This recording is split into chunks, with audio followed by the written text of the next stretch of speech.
Good afternoon, Danvers. This is Coley Rybicki, and I would like to welcome you to the February 18th, 2021 meeting of the Advisory Committee.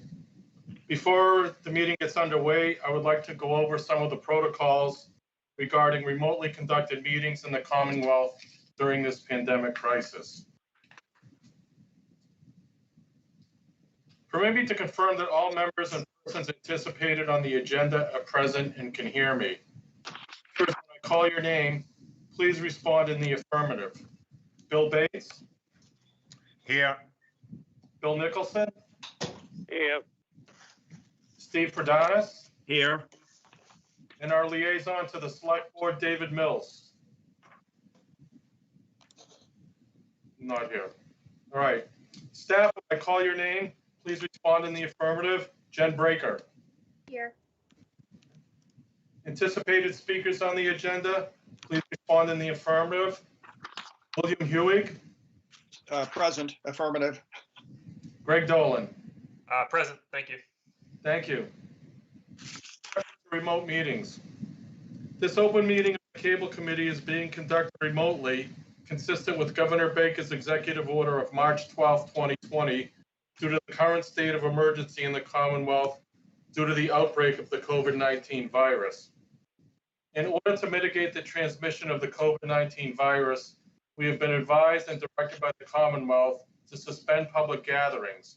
And as such, the governor's order suspends the requirement of the open meeting law to have all meetings in a publicly accessible physical location.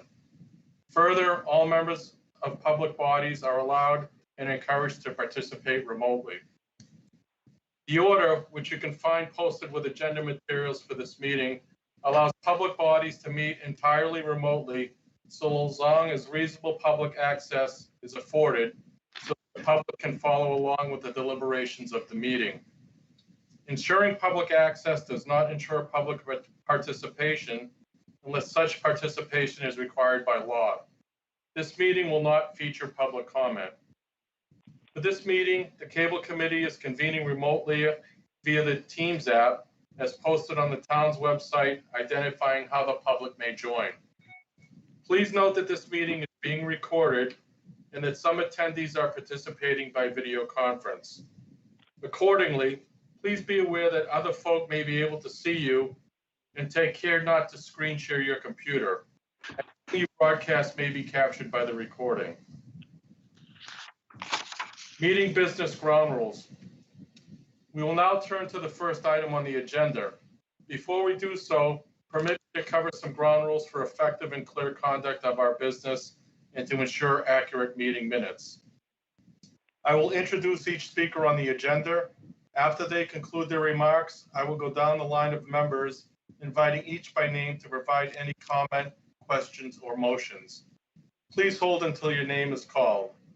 Further, please remember to mute your phone or computer when you are not speaking.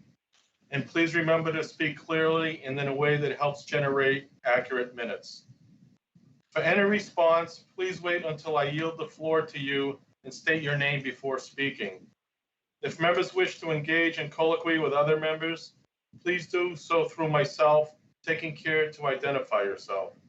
Finally, each vote taken in this meeting will be conducted by roll call vote. Okay.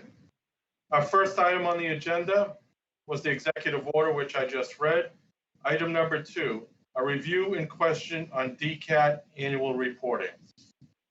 At this point, we'll turn it over to Jen and Greg for comment on this before soliciting input from the Cable Committee.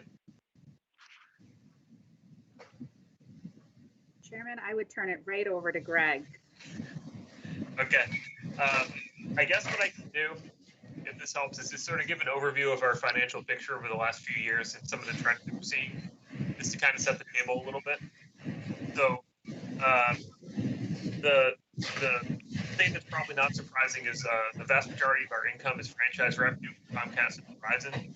That number, the income peaked in 2017, 425,000, and in the last 3 years or so, we've had a 2.27% average decline in franchise revenue. As you can imagine, some of our fixed expenses have gone up in that time.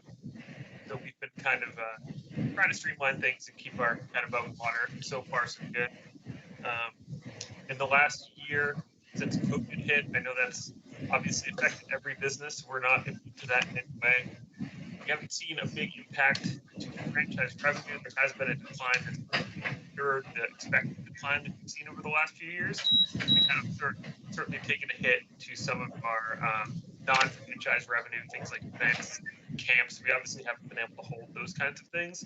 That has been made up for so far. We did receive a payroll protection loan in the last year that kind of helped us beat that deficit. So for this upcoming year, talking this morning, we're expecting to run a slight deficit just based on the lagging income. Just kind of see how things look when they reopen. And with that, that's sort of the financial overview. I'm happy to answer any specific questions you might have about our trajectory or anything else that's in the report.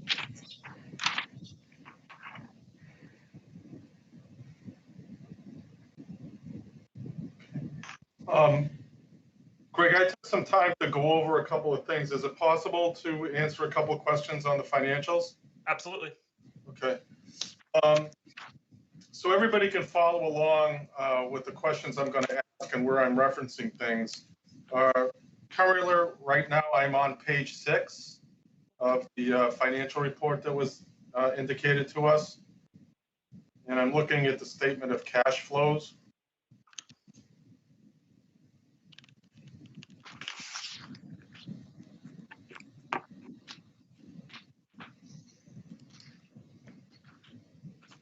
Sorry, Coley, which page was that again? Just like I'm on page number 6. Page 6. Okay, thank you. Okay. So I have 2 questions on this page, and then I had a question on another page. Sure. The accounts receivable line seems to have a huge variance between the 2 years, 2019 to 2020. You know, positive 39,800 to a deficit of around 211,000. Is that because funding's not coming into you, or what's driving such a big variance there? So it was the way that the accountant booked the expected capital income from Verizon. So it's booked as a liability because there is the chance that we do not receive that capital income in some way. We are contracted with the town, so we're hopeful and expecting that we will continue to be contracted with the town, but if not, we felt that it was important to show that as a liability on our books rather than guaranteed income, if that makes sense. So that's the expected Verizon capital revenue contract. Okay. All right. The second question was the proceeds from the sale of investments. Yep. So could you, that was a huge swing too, and I guess as a consumer in an up market, I'm trying to understand, did you guys sell investments at a loss, or what's driving that number? You got a $24,000 deficit there on the proceeds from the sales of investments net of purchases. Yeah. Sorry, I need to look at. Oh, at first, I don't want to say something incorrect. Got it. So investments, I don't believe that's. Let me pull up my QuickBooks file. Here.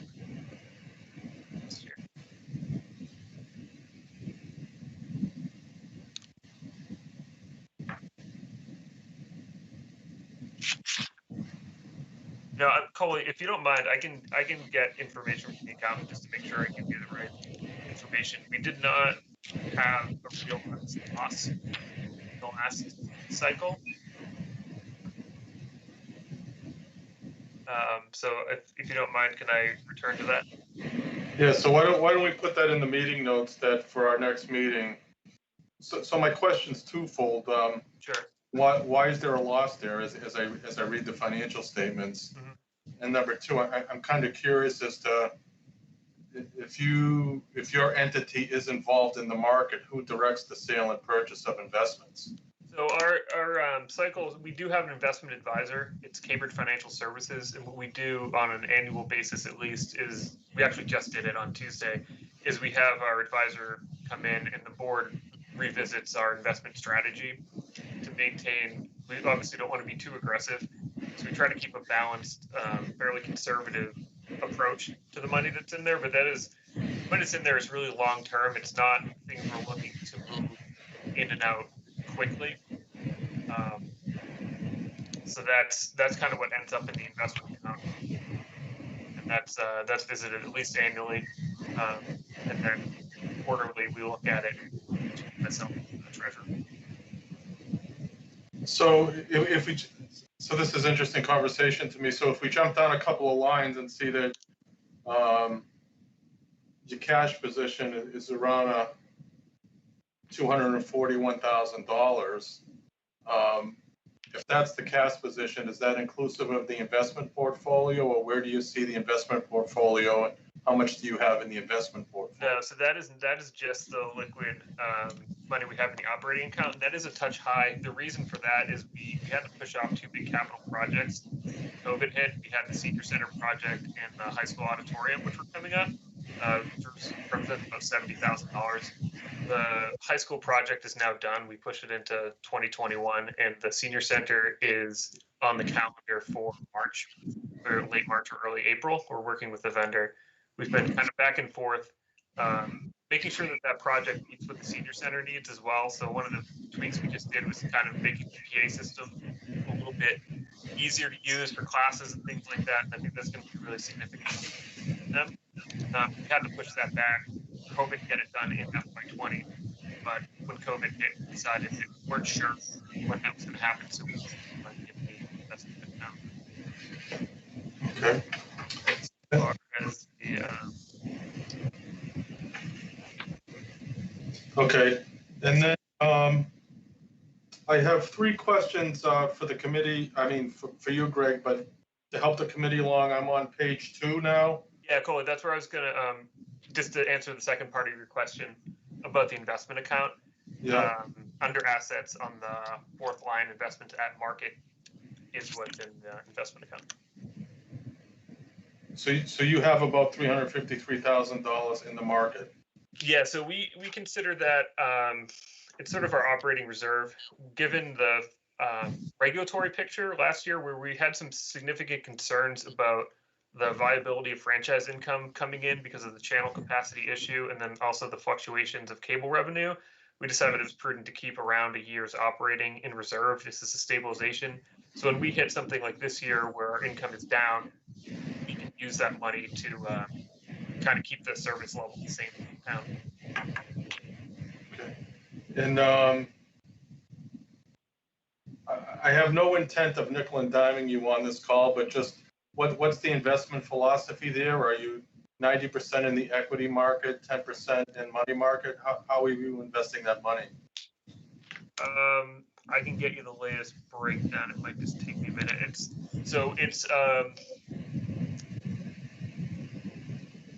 there's a fair amount of it within right now domestic stock. We have some on. So I believe the classification we give is like moderately aggressive at this point, but we're looking into the market strength. That's a more conservative approach. Okay. My next question was on the receivables. That number is a significant change year over year from 139K to 243. What's the driver there? Sorry, which page you're on? Same page. Oh, sorry, I just closed out to check the investment allocations. And you're looking at receivable? Yep. Yes. The short-term receivable that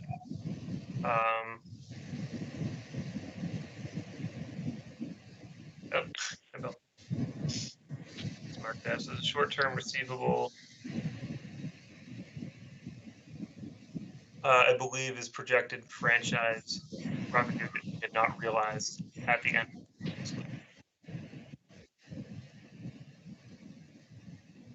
Okay. And then I think you alluded to this earlier, and I'll go down the list of members who are present, but the cash number's up significant. Is that because you've deferred the capital? Yeah, so the primary reason why we have that kind of liquidity in operating is just we were anticipating having some significant capital expenses that got pushed back. So really looking at this at a snapshot of June 30th, 2020. So that's why we were carrying more in that operating account. Okay.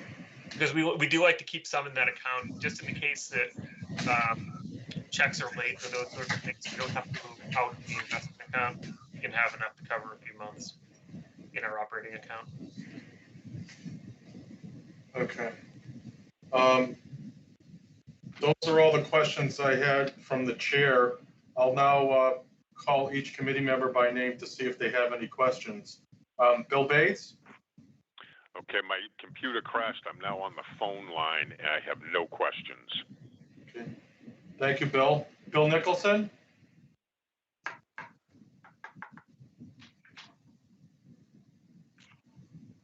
Coley, it looks like Bill Nicholson might be on mute, and if he's on the phone, he'll need to press *6 to unmute himself.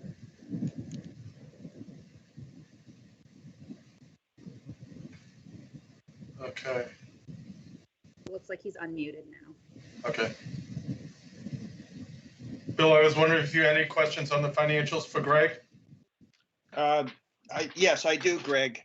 Can you tell me what the income is from both licenses, the 3% gross annual revenue contribution of each carrier, or the total? Sure. Are you looking for fiscal year 2020?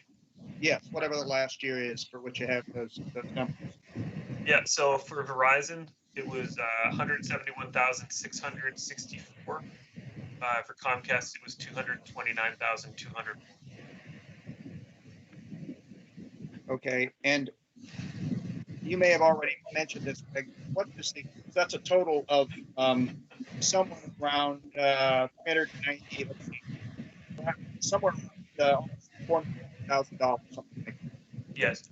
And then you also get capital income from each one. From Verizon, you get calculated somewhere 30. And from Comcast, you should be getting somewhere around 8 or 9. Yeah. So sorry, you're breaking up a little bit, Bill. I believe you're asking us the capital Yes. income. So for the last year, Comcast was 39,800. So that was like a straight dollar amount. That's right. And then Verizon is variable. We're at 21,000 flat and then 0.5%. So the total for the year was $42,087. You were breaking up too, Greg. What was the total from Verizon again? 42,087. Okay. All right. That's the information I was looking for. Thank you. Thank you. Okay. The chair will now ask Bill Nicholson if he has any questions.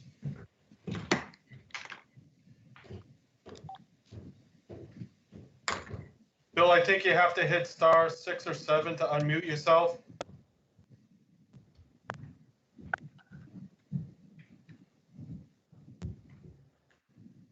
Okay. I'll guess I'll go to Steve Perdatis. Do you have any questions for Greg? No questions. Okay. And our board liaison, David Mills, do you have any questions for Greg? Thank you, Coley. I do not. Okay. Thank you, David. If there's no last questions on the financials, we'll now go look to Jen and Greg for commentary on the operating plan and the next item on our agenda. On the business plan and the ascertainment for the license renewal of Comcast. So I'll hand it over to Jen or Greg, whoever wants to go first. I'm happy to jump in quickly. We shared via email, you should have received an Excel spreadsheet that Greg had put together, comparing some licenses across the Commonwealth. And I know we asked at the last meeting, the committee asked both Greg and Bill Hewig to be prepared to speak to contract length. That seemed to be an area the committee wanted to focus. I think also tonight we should outline the next steps for us in the process again. In summary, those essentially are probably sending Greg and I on our way to update the business plan, review that, and bring that back to the committee, which should be a fairly easy lift because we invested so much time in it just a few years ago. and then scheduling a public hearing, which hopefully by that point we will be able to be in person but socially distanced, and then presenting to the Board of Selectmen in the early spring. I think we should ask Attorney Hewig to dig into that a little bit deeper for us, but if you wanted to start with the spreadsheet that Greg had put together, probably a good point. Yes. Can you all hear me? Jen, you were cutting out a little, so I just want to be sure I'm at least transmitting. What trends do you see in license granting? There's nothing new. Most licenses most are either 10 years or Verizon or 5 years. Every once in a while, we'll see a 3-year license is when you want to go into a holding pattern and wait for another 3 years until something else happens. And what's usually happening in 3 years is what we have, the Verizon license coming up for renewal, and you want to get the two licenses into sync. Sometimes you see a 3 or a 4-year license if there's going to be a huge capital expenditure at the end of that 3 or 4 years, and you just want to get it in a new license to get 10 years out of it instead of 6. But most renewal licenses are for the maximum amount. And that's 10 years for Comcast. That'll be 10 years for Comcast. And as you know, it's 5 years for Verizon. So that's the trend. I went back and took a look at my notes and everything I could find on emails. I don't have the business plan with me. It's in the office. But I think I have reconstructed what our thinking was when we did the Verizon license in 2019. Would you like me to discuss that now, or do you have other questions about license terms you'd like to field?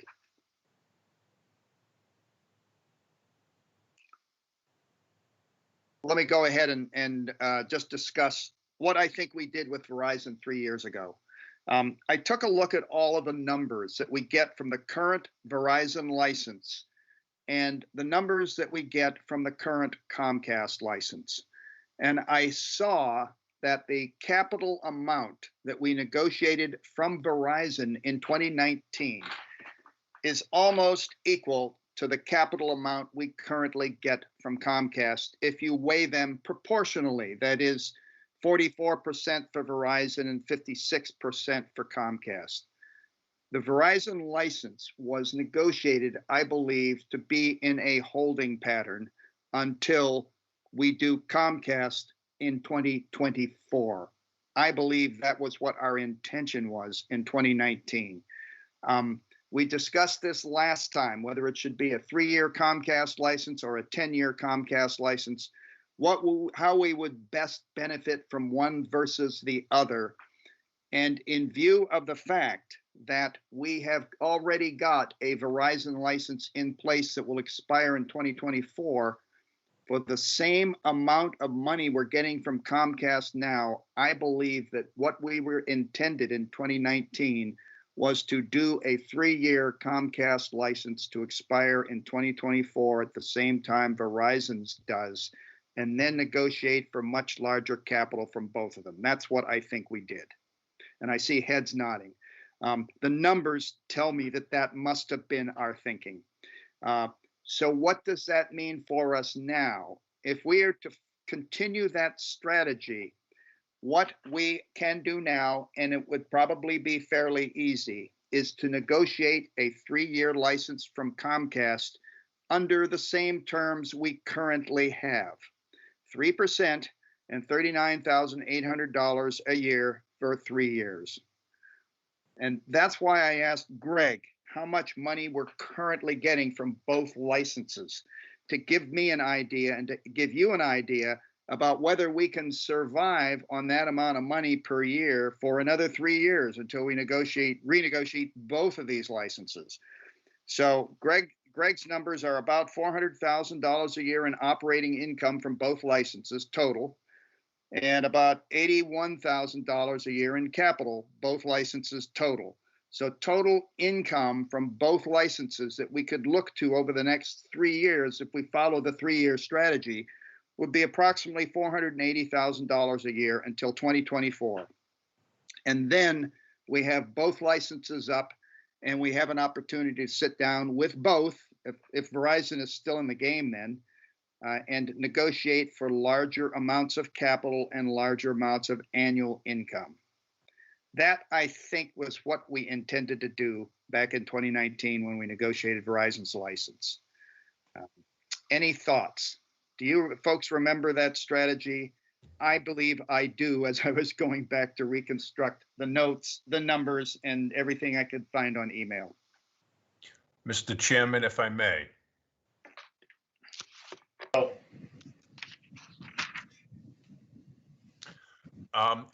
I was looking at the numbers and I appreciated the spreadsheet. This is Bill Bates speaking. I appreciated the spreadsheet that Greg sent us. It's interesting, and I agree with everything that the attorney just said, with the exception of we did leave on the table the possibility about talking of a larger percentage with when we negotiated with Comcast, and in fact going back, it's in that contract with Verizon that if we did get a larger increase percentage-wise from Comcast, we could go back to Verizon and seek the same. In looking at the numbers, there are 117 communities that are getting 5%. And there are 229 communities that are getting over 3%. Now we're at 3%, and I'm not one that loves talking about increasing people's taxes. I understand that this comes out of the ratepayer's pocket. However, can we have a discussion about increasing the percentage and give you an example that if we increased it from 3 to 4%, we have a net increase of $41,000 from both companies, 17,000 from Verizon and 23,000 from Comcast. Do we want to have that conversation in how would that, you know, it hasn't increased in a number of years. And how would that affect DCAT? An additional $41,000 where we have people cutting the cord and we know that's going down in some areas.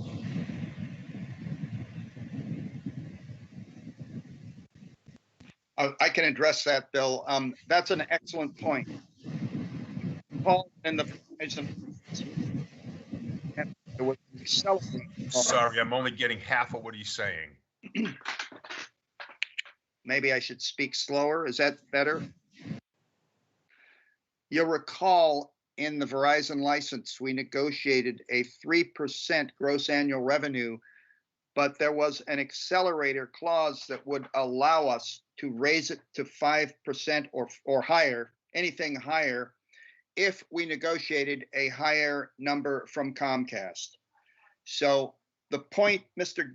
Bates made is excellent. We can ask Comcast to go from 3 to 4% or 4.5 or even 5. And my opinion is that even for a 3-year license, they would be very likely to give us some increase. Whether it be all the way to 5, I don't know. They may well say, sure. They usually do for a 10-year license, but for a 3-year license, they're less generous. But it's very possible, in my mind, that we could get a 3-year license for the 398 in capital and a 4 or a 5% gross annual revenues from Comcast, and that would allow us to go up to 4 or 5% with Verizon as well. Very possible. Very possible. Certainly worth asking for if you think subscribers are willing to pay another $1 or $2 a month for that extra percentage. And I suspect they probably would be. Mr. Chairman, that, if I may.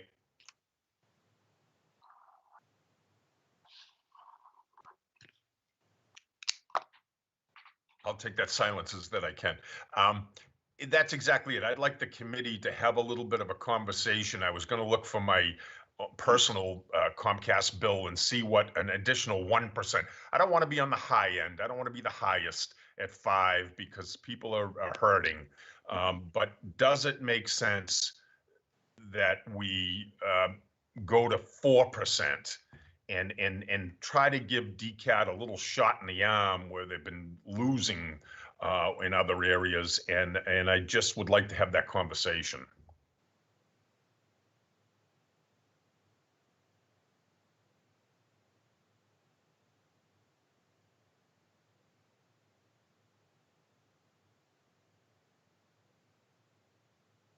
I think we've lost our chairman. It does look like he is frozen or having some technical issues. He just sent me a text message saying he lost connectivity. All right, if I may, as the vice chairman, I'll take over for Coley till he comes back. Steve, would you have any comments on that, please?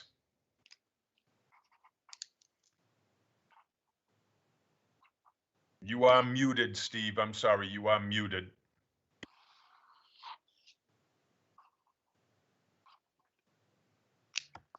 There you go, Steve. Now Can we you hear got. me now? Yeah.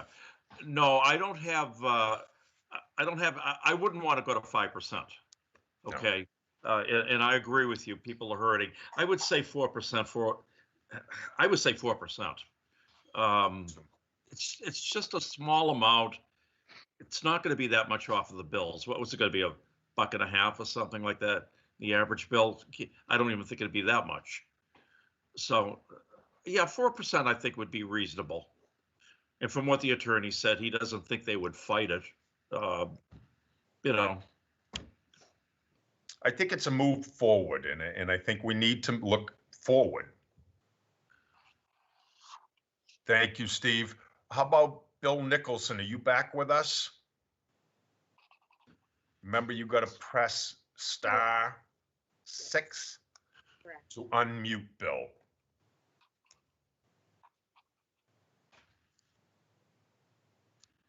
Okay, don't see Bill yet.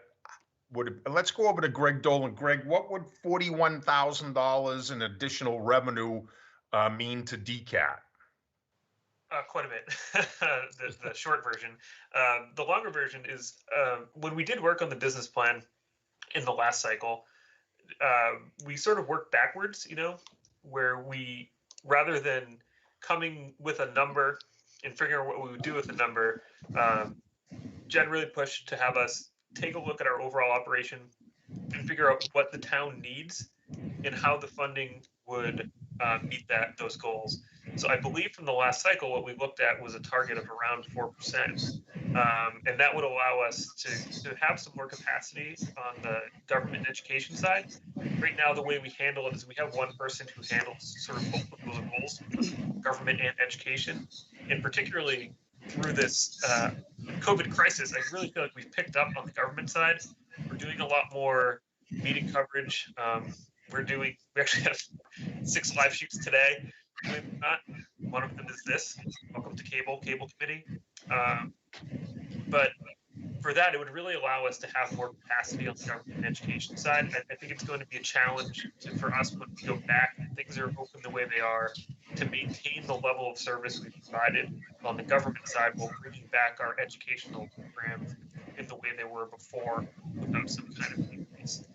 Generally, I would say that maintaining 3% is sort of a level percentage, but it does amount to a decrease in funding for us over the term of contract. It likely would result in a decrease in the service level we could provide over the term of the contract as well, where 4% would allow us to have growth that I think would match what the town is looking for and what we identified as needs during the business plan. I think our chairman is back. Yes. Sorry about that. I lost video and audio there, so I just had one question before I lost connectivity there. Attorney Hewig, I was just curious if we were to negotiate an uptick with Comcast, what would be the effective date of the increase coming from Verizon? Would it be simultaneous with the Comcast, or is it a future dated transaction somewhere? No, it's going to be pretty close to the date that Comcast gives it to us, because the Verizon license says as soon as you get a higher percentage from somebody else, let us know. So I would say that it's the same date as Comcast. Verizon will probably agree with that. Okay, yeah, I'm just curious about that. Okay. Mr. Chairman, can you reach out to Bill Nicholson again? I tried, I could not get him. I don't know if he's around on there. It's still showing as on mute. R6 unmute. Yeah, I see a figure for him on the bottom of the screen, so Bill, if you could hear us, if you could hit *6 and just let us know you're still there, whether you have anything to say or not, we'd just like to know that you're there. All right. Okay, I'm not muted, they claim, but Thank you. We got you now. Thank you, we can hear you now. all right. I would go with the 4%, like Steve has said. I don't want to go to the 5%, so that's one of my comments. Thank you. Okay, thank you, Bill. Since I'm in catch-up right now because I was disconnected, Jen, can you help me out where we are on the agenda? Have we concluded conversation on item number 3, or? I believe so far we've talked about going to a 4%, and everybody has offered comments on that, including Greg, ask, which I think would involve just Greg and I going back to the business plan, which did originally include a 4% ask in there. So that should be minor tweaks for us to make.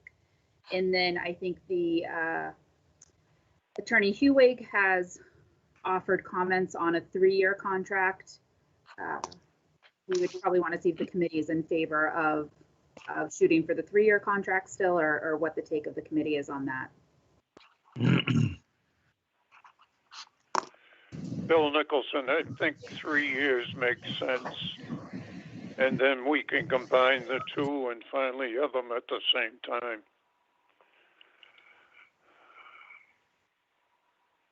Yeah, this is Coley Rybicki speaking. I think that has been our original intent all along, so I think I would echo what Bill Nicholson just said, and that seems like the right path forward to me.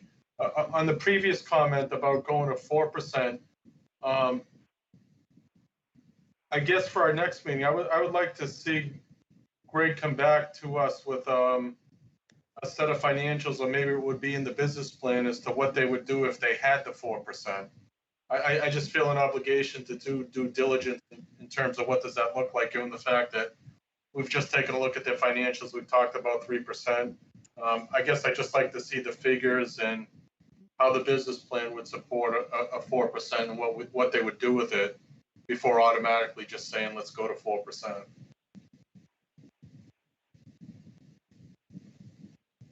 I just think we have an obligation to the citizens to say we looked at what 4% would do before we, pass that kind of expense along to them. Mr. Chairman, Yes. the business plan does include some information on what the additional funds will be dedicated towards. It's kind of a high-level overview. I think we picked 3 or 4 topic areas, if I'm correct, and focused on how some of the additional funds would be able to support those areas. But we can certainly update that, just kind of reevaluating where DCAT is a year later and what they need to focus on to make sure we're including up-to-date information. But it definitely will include what the money will go towards. And I also believe we included what the impact would be to the user's bill. So what a resident could anticipate seeing as an increase if we did go to 4%. Okay, great. Thank you. Steve or Bill Bates, do you have any commentary on that? I don't. Okay, thank you. Bill Bates? I would just say that I think the 4% we've talked about, and I'm glad to put it back on for the next meeting, but very much in support of that. And to your first question about 3 years, absolutely, I think it's the way to go. I agree with Bill Nicholson and everybody else that's let's shoot for a 3-year, but let's shoot for a 3-year, possibly at 4%.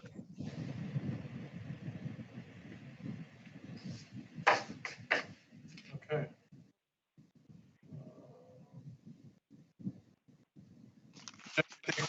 heard that topic in its entirety? Yes. My sense is that we would vote on that as a board at the next meeting, once we have all the final information in, and then we would put forth a couple of motions to support the 3-year and the 4%, or do you need that now to continue? I don't think we need that now to continue. I would wait until you have the document in front of you and you're able to review that and then vote on both the percent and the term length, which we will include as a recommendation in the business plan. Great, thank you. I think this has been good discussion on all of those topics. Mr. Chairman, if we could, before we move on, could we just have Attorney Hewig just high level the next steps for us? We'll approve a business, the committee will approve a business plan, and I believe it's scheduled in the public hearing. Bill Hewig, if I'm missing steps, if you could just remind us of what steps we need to take, just so the committee has that refresher.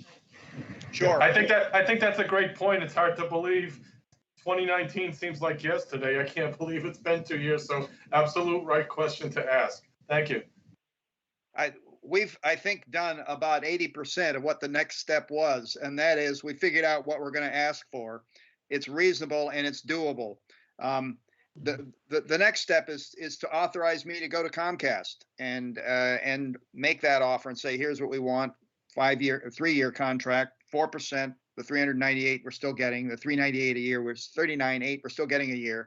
First step. Second step, public hearing. And then third step, April 21 or before, we sign a new Comcast license. You've just done in about 20 minutes the hardest part of one of these renewals. It'll be a lot harder in 3 years when we're going to try and get more money out of Comcast. But generally, when you're really asking for the same license, that's easy. And we really are asking for pretty much the same, except for going to 3 to 4. I think it's going to be easy to get it, to tell you the truth. Good. So next, we authorize me and then conduct a public hearing and sign it. Jen, refresh my memory. I believe we either spoke to the town manager or the select board before we authorized Bill, just to get them on board with what we were doing. So my sense is we would need to go do that before Bill Hewig goes and does that.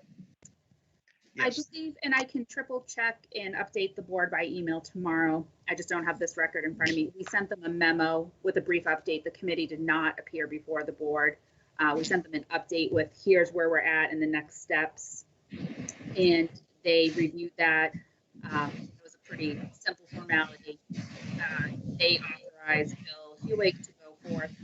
We conducted the public hearing, and then the committee did appear before the board right before the license was signed to say, here's the end, what we've come to terms with Verizon, this time with Comcast. So it's 2 things to the board. First is the memo, which will allow Hewig to go and speak, and then a formal agenda item on the board to have them approve the license. Right, and that's exactly how I remembered. I don't think we were empowered to authorize Bill Hewig to go right to the provider. I think we had to give the town the heads up, and then they gave their okay to it. We followed all of those steps. So that's exactly what my recollection of it is. And that would be my advice to you too. They got to be on board. Obviously, it's their license. And particularly, if I could add that this is Bill Bates speaking, we're asking for 1% increase. Again, we don't do that lightly, and I think we've got to prove the case that it is the way to go. But I do think it's the appropriate thing to do, and I think that the select board will, they need to be on board with that. I agree. All right. Mr. Chairman, if it would be helpful, I could put together some of the upcoming select board meetings that the committee would be able to submit a memo and appear, and then later appear before the select board on, how that matches up with meeting dates we've picked, when a public hearing. I could just kind of put it together, a timeline for the committee for the steps and as we move through it and get that out to the committee within the next week or so. Much appreciated. Thank you.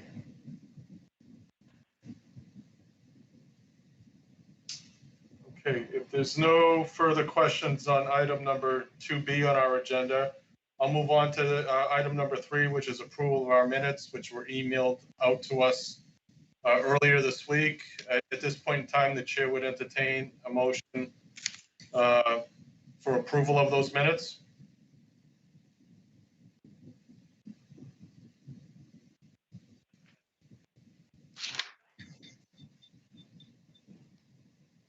Is everybody good?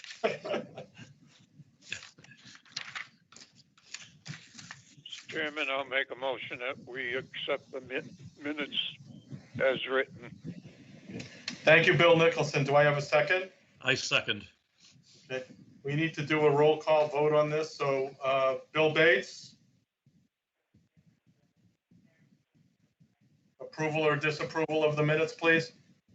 It looks like Bill Bates may be frozen. Yeah, I think The he is. microwave. Okay. Bill Nicholson? Yes. Steve Prodenas? Yes.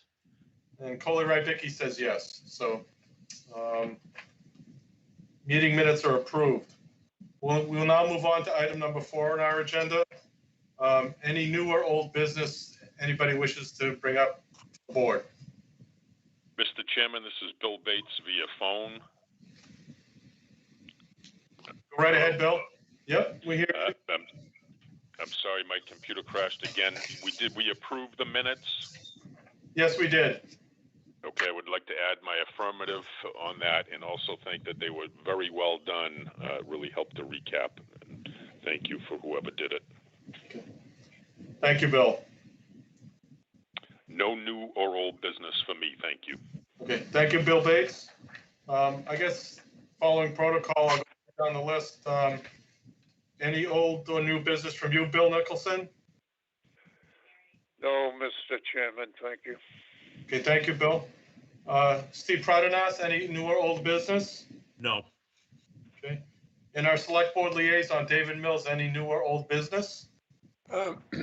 No, Bill, and I think essentially is my job is to report back to the select board, a kind of a summary of what you are doing. And all I can say is that whatever you're doing seems right to me because you are so conscientious and informed about what you're doing. So,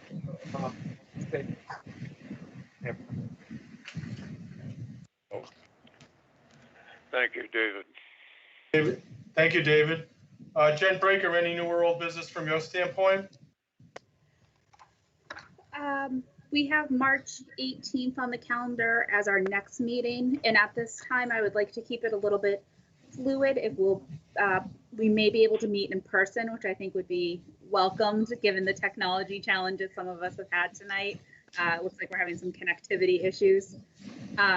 So we can play that by ear if it will be over Teams or in person till we get a little bit closer. I'll be able to update the committee probably a week or 2 out. Hopefully, even if we're distance in a room, we may be able to get together in person. Okay. I would welcome that as well. Greg Dillon, anything from your standpoint? The only question I would have going forward, and this might be something that comes up after we get through the renewal process, would be the status of a potential high definition channel with Verizon. It is in the contract that that select board could request a high definition channel. At the time, there were some regulatory issues that we were concerned about, so we sort of pushed it off, and I was wondering if we could bring that conversation back to the table at some point. Okay. Duly noted. Bill Hewig, any final comments from your end? None for me, thanks. I think you've done a great job, committee. Made a lot of progress. Good job. Thank you. Thank you, Bill. Okay, if there's no further discussion on any topic, I'll entertain a motion to adjourn. I So move moved. that we adjourn. Okay. Second? Second. Okay, thank you, Bill Bates. Thank you so much to the committee for the help, and Bill and Greg and Jen for what we've accomplished so far, and I look forward to our next meeting. So good evening, Danvers. Mask up and stay safe, and we'll see you on March 18th. Thank you. Good evening, Good night, everyone. everybody. Good night. Bye-bye. Good night. Good night.